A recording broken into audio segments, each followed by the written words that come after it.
We're on the clock, brother. Yeah, we're going to try to keep this under 10 minutes so you can see the whole thing on YouTube. Wednesday, April 15th, 2000. Tax day, bitches! Yeah, that's right. 2000. But guess what? When you're a student, you don't have a job, you don't pay taxes. Ain't that some fucking shit? Yeah. Please excuse our editing because we're back to editing our own stuff. Temporarily. Hopefully. Maybe. But anyway, we're going to start out with Strikeforce. Not their inaugural. One other announcement. Kevin's kidney's on eBay for to try to pay an editor. So if anyone needs a kidney, it's a black one, but still it works just as well as the other one. It works really good, actually, too.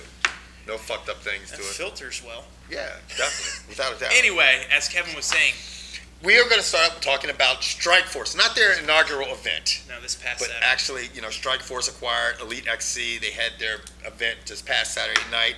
The headliner was Nick Diaz versus Frank Shamrock. Good fight. Some of the fights on the undercard. I think the fight of the night was Scott Smith versus Ben Juratic. Scott Smith has got more fucking. The only person I think that's got as much heart as Scott Smith is Smoking Joe Frazier, because that was a bad motherfucker, shorty. Scott Smith will always have a job. He will always have a job. He's exciting as shit to watch, man. He's bounced up and down from UFC to Elite XC to Strikeforce. I mean, he's not going to be winning any belts anytime soon unless they're for Strikeforce. Right. But you can't count that guy out. You can't, man. I mean, it's you sit back and, you watch him fight and you're like, you know what? If Raddick doesn't put this guy away, man, he's going to be in trouble, because he can hit you with that one fucking shot and lay you out. For you people who've seen the knockouts, the greatest knockouts on UFC, he's in it, yeah. Scott Smith, because he gets hit in the liver and he's like, oh, and dude comes rushing in and he goes, hello. Right, and Smoke snores him. Rock my baby. Scott Smith throws bricks. That was a fucking killer fight. That's a legitimate name. Hands of Stone. Yeah. He's a beast. It might be a granite, shorty. For you people who got to see Cyborg fight, that was not fair. Cyborg came in overweight. Cyborg was fighting a girl who normally fights at 128 pounds. Like Nina said on our board, she was a sacrificial lamb. Right. But what it's all setting up is Cyborg versus Carano, which they're looking at now possibly happening in August. Yeah, June. Okay, August. Yeah, in August. I don't know what side of the fence you're standing on that one, but me personally, I'm not impressed with Gina Carano as a fighter. That's just me. I am definitely on the other side of the fence with George, because after on the other side of the fence than you, because after watching that fight and really sitting there and breaking it down, I always thought that Cyborg was probably the better. Gina Carano's a more technical fighter. I mean, she is a big girl too. You know what I'm saying? She's not a small girl. She won't be able to throw Gina around like she did that little Japanese girl. There's no fucking way.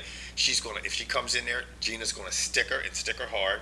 And she's got a lot of experience. With all that being said, I think Tara LaRosa is a girl that's being overlooked in the female MMA world. If you really look at her record and who she's fought, she's this badass that's just kind of sitting out there. She might be able to fuck them both up. Very well could. The one nice thing about the Gina Carano Cyborg thing is we won't have to worry about either one of them missing weight, because both of them notoriously come in heavy, so they can make this a 155, a 160 match. Just make it 155, because I think both of them can make 155. They can both make 155 easily. I mean, they're just both big girls and stuff. I wasn't. I mean, they're both incredible fighters. Don't get me wrong. They both probably fucked me up, but I mean, I just was not impressed. As impressed. I mean, Cyborg's a great fighter, but I wasn't impressed with what she did with that girl. I just wasn't. I expect a little bit more from her. And I'm expecting a 5-round match, or at least 3 5-minutes instead of these 3 minutes. No, let them fight 5 minutes and let them go 5 rounds. I don't care. It might not be for a belt, but let them go for it. Now, the disappointing fight of the night definitely came from Brett Rogers. I don't even want to go into it because we're going to waste our time. We don't got that much time to talk about it. So let's move on to the main event, which was Frank Shamrock versus. Frank Shamrock took home 58% of the payroll. That would be $370,000. No wonder he was so happy at the end.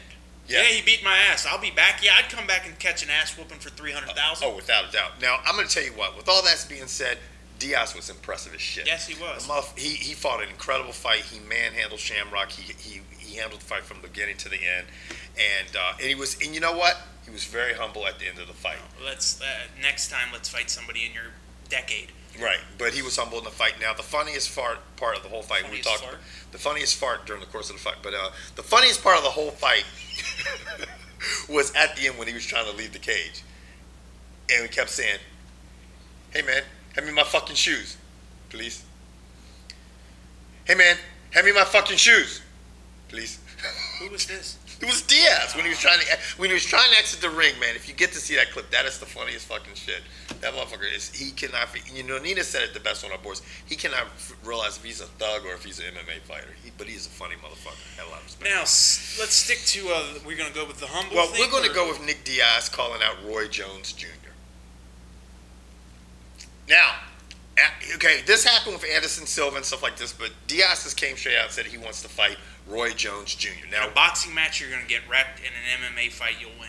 Right. In an MMA fight, Diaz, you will work Roy Jones Jr. So I think all of us knows that. Knows that. Oh my God, I'm pluralizing everything. Is pluralizing a word? Let's expedite this. Okay, anyway, in the boxing ring, I just think unless Diaz is just looking for a big payday, which I have to believe that's why he's doing this. I just don't think he stands a chance against Roy Jones Jr. He's not going to get a boxing purse. He's not going to get $1 million to fight Roy Jones Jr. He's probably going to get a good. So he's going to get more. Roy Jones, seriously, his last fight was behind the Hardys. Right. I didn't even know he was fighting. Right.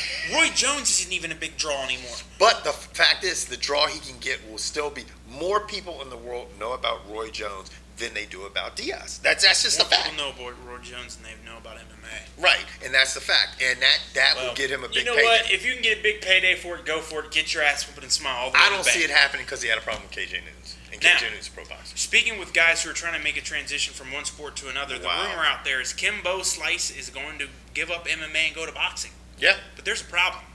Kimbo Slice owes 2 more MMA fights. Yeah, and I don't think Coker's going to be too. He's going to make it. He's going to hold him to that. Yeah, I would. Even if he gets beat up twice, I don't care. Yeah, I think he's just lost his desire to fight.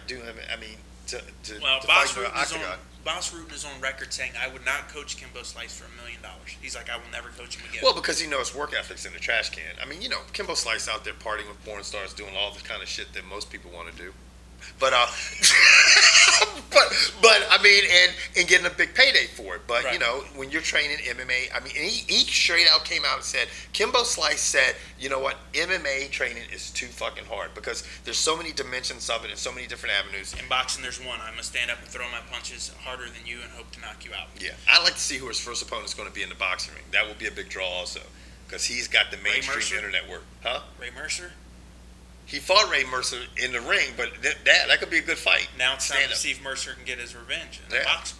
Mercer might work him. Now, for the rest of you folks out there who are big Oscar De La Hoya fans, he is retiring from boxing. He is retiring from boxing. It is a sad day in the boxing world, I'm sure, but let's face it, he's still articulate, he's still a good-looking man, and he's still making a ton of money off of promotions. And he still knows where his car keys are. Yeah. Where'd I put my car keys? Huh? Who did I fight last week? What's my name? Who are you? Anyway, it's smart for De La Hoya to check out now. We talked about him a couple videos ago that he's a great promoter. There's no reason for him to be in the ring anymore. And he had released his CDs. He's an actor back home. I mean, dude, stop getting punched in the face for a living. I know you're an athlete. Like, look at Michael Jordan, how hard he's taking this retirement thing. Right. That was if you can go check out Michael Jordan's acceptance speech to the Hall of Fame. Yeah. That was weird. Yeah. That's somebody who just can't let go. Speaking of basketball, the NBA playoffs are right around the corner. And the only definites we know are definitely going to be the Lakers, the number 1 seed in the West, with the Utah Jazz being the number 8 seed in the West. Right. And then on the East side, you have Cleveland matching up versus Detroit. There's your other 1 and 8. Other big thing in basketball, the MVP. Wade, your boy LeBron, and my boy Kobe. George surprised me and said he thinks Wade's going to get it. I think actually LeBron's going to get it. Wade's got over 100 blocks as a guard. That shit's whack. But on another quick note, the Capitals playoffs start tonight. They're a 2 seed. So yes. We'll see what our. Who will they be playing at 7 seed? I don't know. The Penguins managed to move all the way up to a 4 seed. And they're playing the Flyers. Yeah, they're playing the Flyers. This NHL is going to be very exciting over the next month. Anyway, that is it. We're out. We'll catch you guys next week on the Uncut Sports Show. Peace. Later.